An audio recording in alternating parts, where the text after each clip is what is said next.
So can you look back and think, was there a turning point in your career where things changed, or was it a sort of momentous occasion? You know, I've been so, as I say, I started a business with wonderful clients.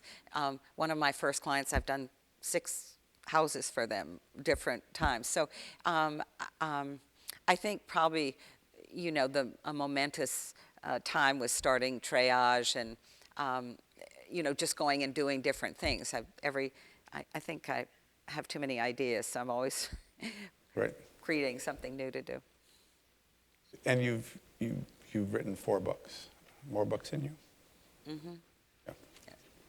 Different subject matter, or? A little bit. I think that I'm I'm actually working on reissuing the first book I did, which is on garden style, and bringing it up to date because it's a wonderful text and it's out of print, and I'm working on doing that. And then I'm working on I have to sort of, it's going to take me a long time to do a book on entertaining, and then I want to do another book on more work and projects. But I have to have I don't want the books to all be alike, so I'm always coming up with trying to really delve into a book so that somebody gets something out of it other than just a lot of pretty pictures.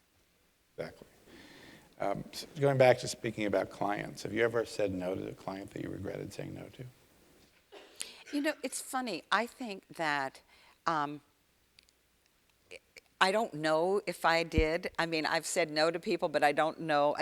All of a sudden, somebody didn't say, oh, you know who that was, or so it hasn't happened. I certainly have had clients. I have a stubborn quality is that I want to finish what I start. And I had one client that came to me, did not hire me, hired someone else, and then came back to me when the job was in a complete mess and wanted to hire me. And I actually thought about it for a long time, and I really didn't want to do it. And it was begging and pleading.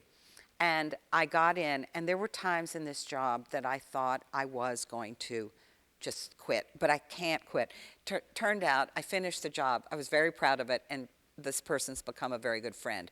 But there were times when I thought, I don't know if I'm going to get through this, and but I did, and I'm happy. So I have this thing, once I start it, I want to finish it. And do you say no often? You know, I say no. I think you kind of know in the beginning that it's not going to jibe, but you hate the house, or so you have to, you know. There are times They've when all been there. There are times when you just say, I can't do this. On the other hand, I have worked on houses I hated, and I was, in the end, really proud of what we did with it. So I think that if you have a client that trusts you, and when you say, guess what, you're going to have to knock out all these walls, and you're going to have to put in a new floor, and you're going to have to change the windows, and you have to do this, and then the house will be fine. And then they go, oh, well, okay, then you can do something. But Right. it's the trust factor. Yeah, exactly. So we talked a little bit about the internet and the changes that brings. What other changes do you see that are inevitable in the interior design business? I think, again, the accessibility of everything.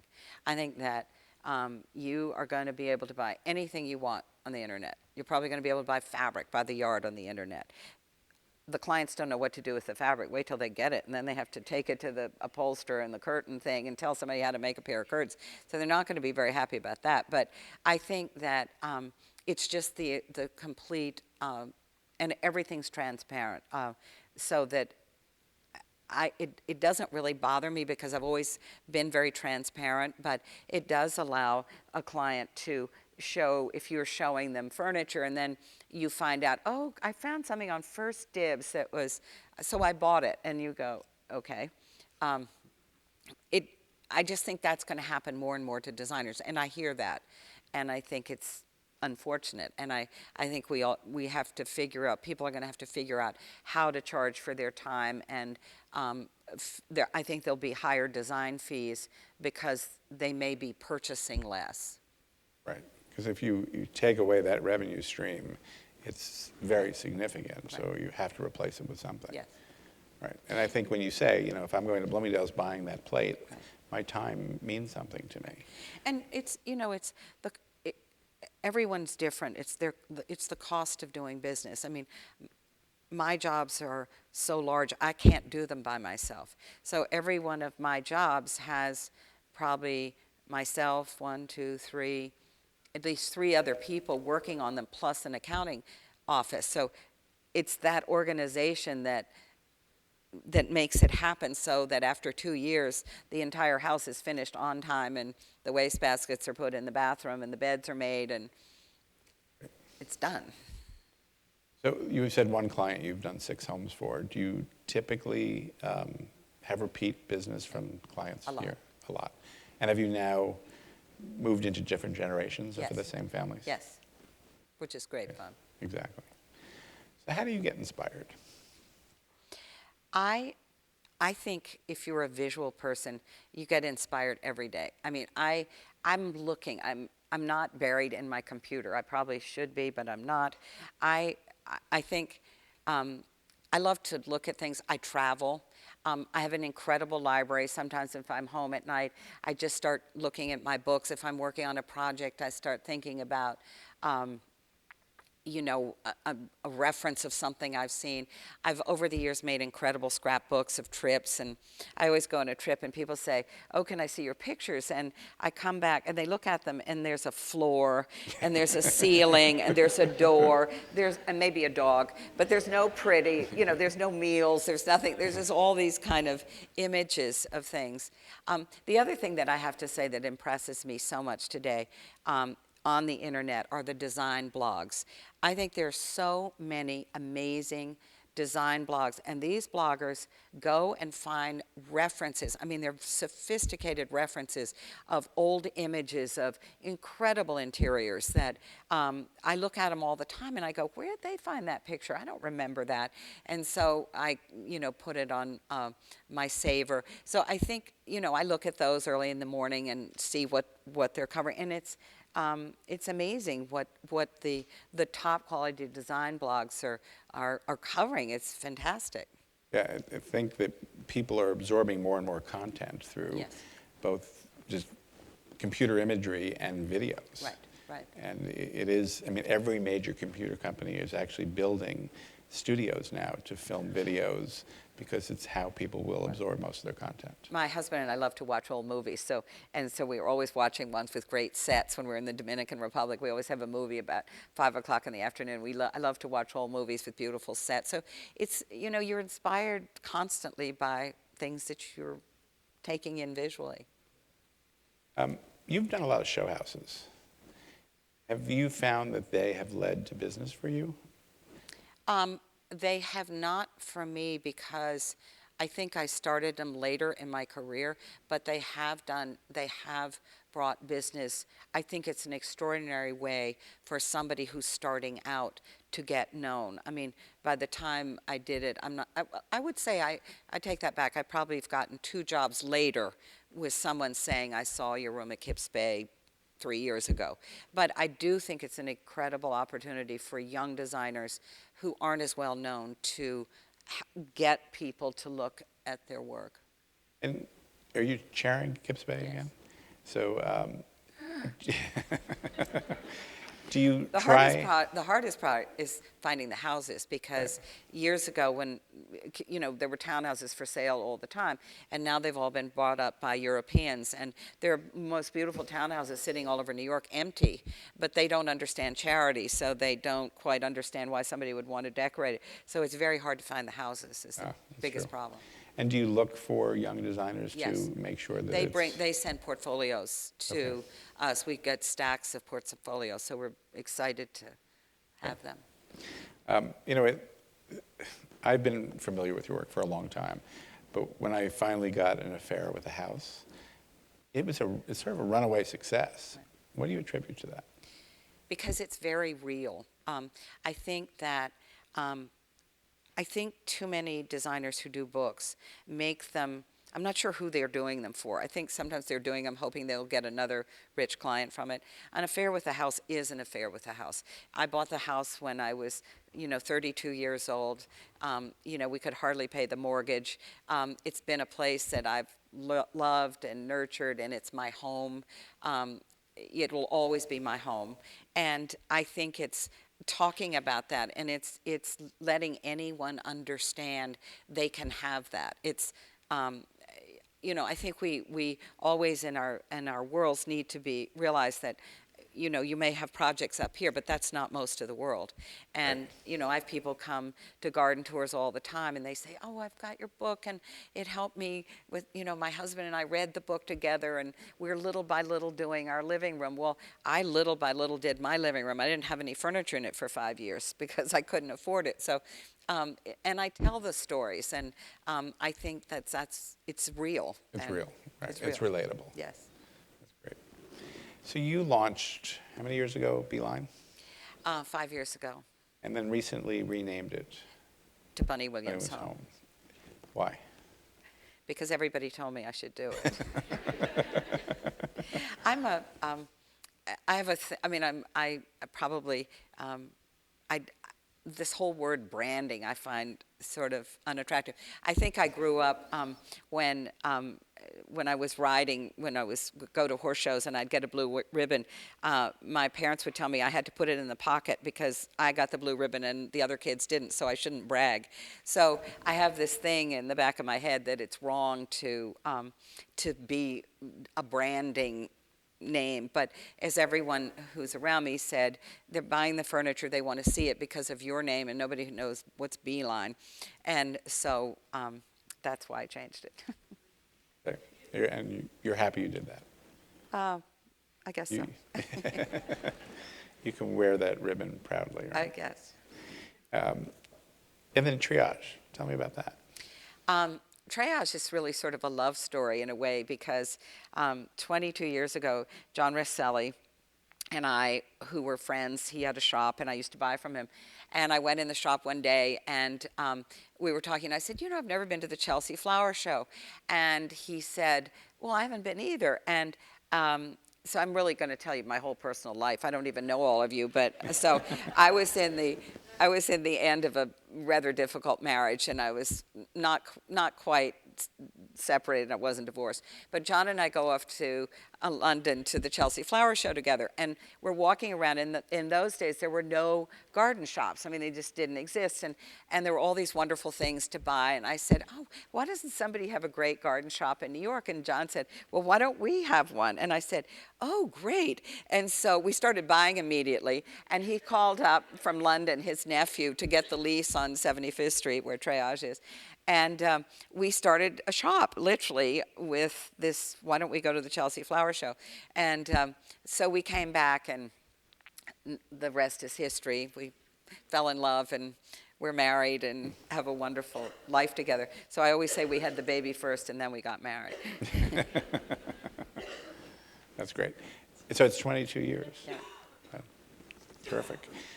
Going back to the clients for a second, how do you choose them? Well, first of all, I think clients choose you. I mean, you don't go knock on somebody's door. People call you up and, they've heard about you and they come in for an interview.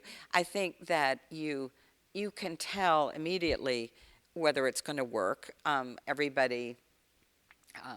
think in some cases, it's very interesting. I think there are some women who don't want to work with another woman. Mm-hmm. And I can tell that in 2 seconds. I think that there are other women who want to work with women. So you just know that dynamic. And then, of course, it's, I think the biggest thing is, can you achieve what they want on the budget they have? And I think you have to talk about that.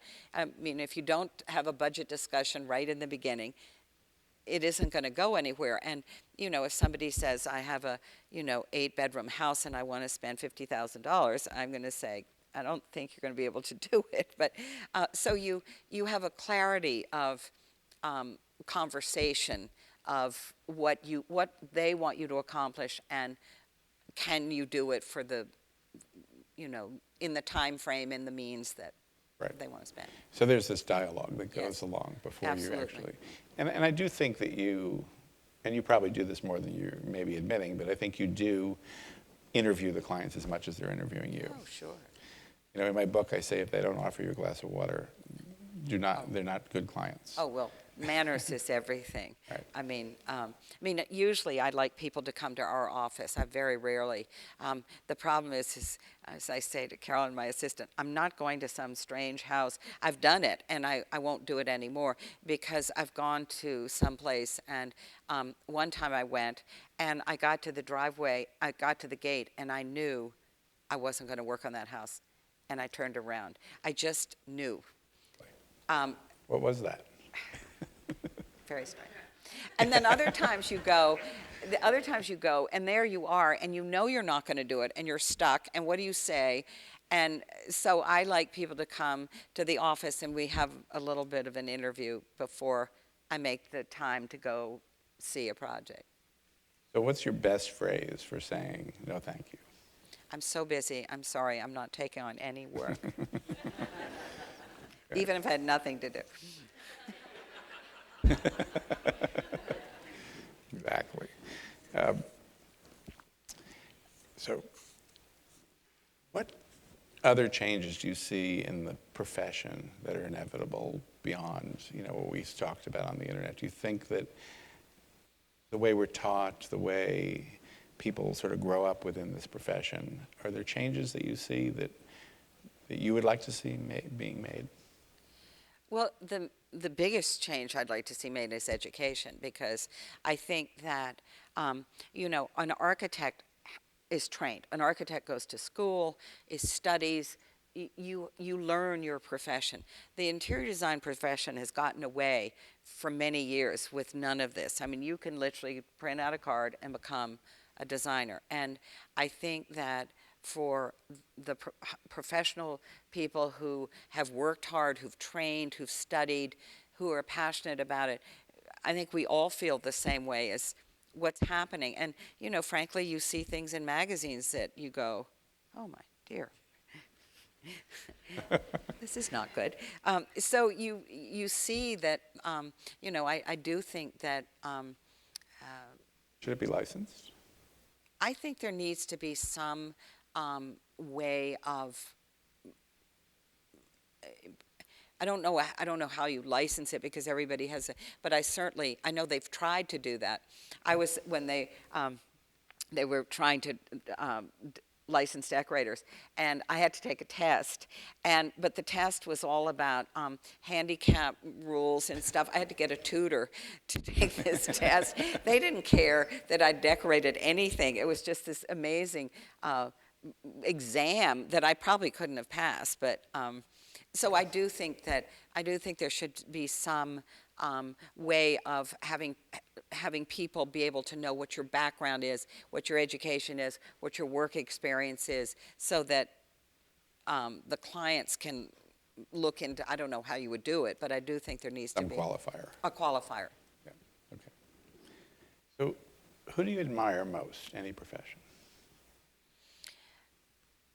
I really have to say I admire people who give up their life or spend their life helping other people.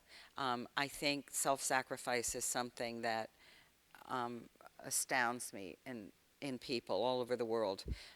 And I also I admire the other people that I admire. I admire people like Christiane Amanpour, who goes around the world and tries to let us know what's happening in the entire world. So I'm always interested in people who kind of are doing something that for a very big picture. Interior design's fine, but it doesn't make the world go round.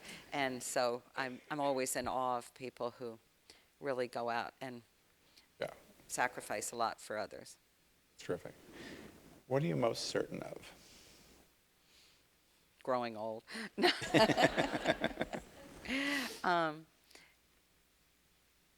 That's an interesting question. One of the things I'm most certain of is that I think that whatever you do in life, the most straightforward and honest you are in everything that you do, things are going to go well for you.